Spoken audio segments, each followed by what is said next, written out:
became active in support of labor movements in the United States, and particularly in New York City.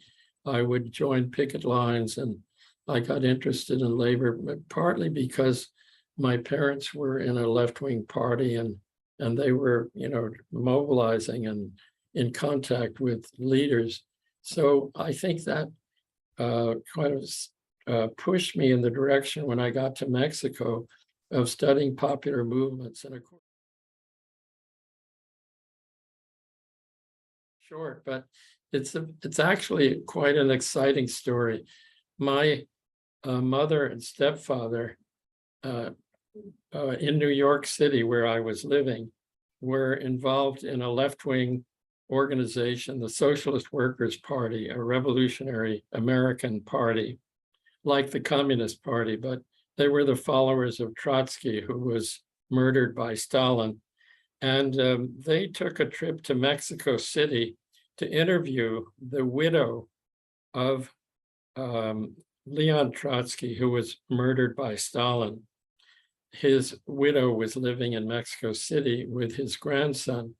So I went with them on this trip, and I got to meet Trotsky's widow, but I also I had some time on my own. I was about to graduate from high school, and I took out a map of Mexico, and I put my finger on the town of Uruapan in Michoacan, and I took a bus there by myself. I didn't speak Spanish, but in Uruapan, I went into a bar and I heard a mariachi for the first time. And I thought, oh my God, it just exploded my brain. And I said, I have to dedicate the rest of my life to finding out about a culture that can create this kind of music and excitement. And so when I started in college, I was at Harvard University, and I took all of the courses that they had on Latin America. I tried to get it to shift to UCLA. At that point, the FBI, Federal Bureau of Investigation, had been following me ever since I'd been doing work in Mexico. And they had me filed as a dangerous radical because I contacted, labor and peasant organizers and so forth. And so they thought I was a radical and that they wouldn't. So they went to UCLA and they said, you don't want to hire this guy. So then I got an offer at the University of the Pacific. Same thing happened.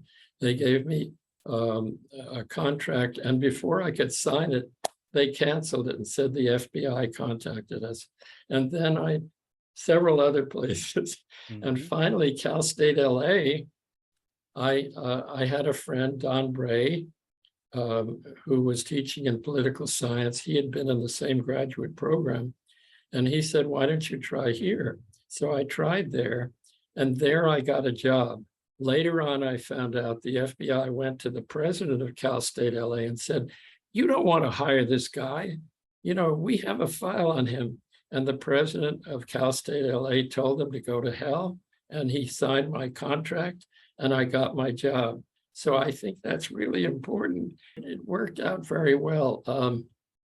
When I came into the history department, one of the things that we decided to do was to organize conferences at Cal State LA that would bring the community either to the university or the university to the community. So I was looking over the list of conferences that we organized at Cal State LA, and starting in 1974 through 1992, we organized 12 conferences.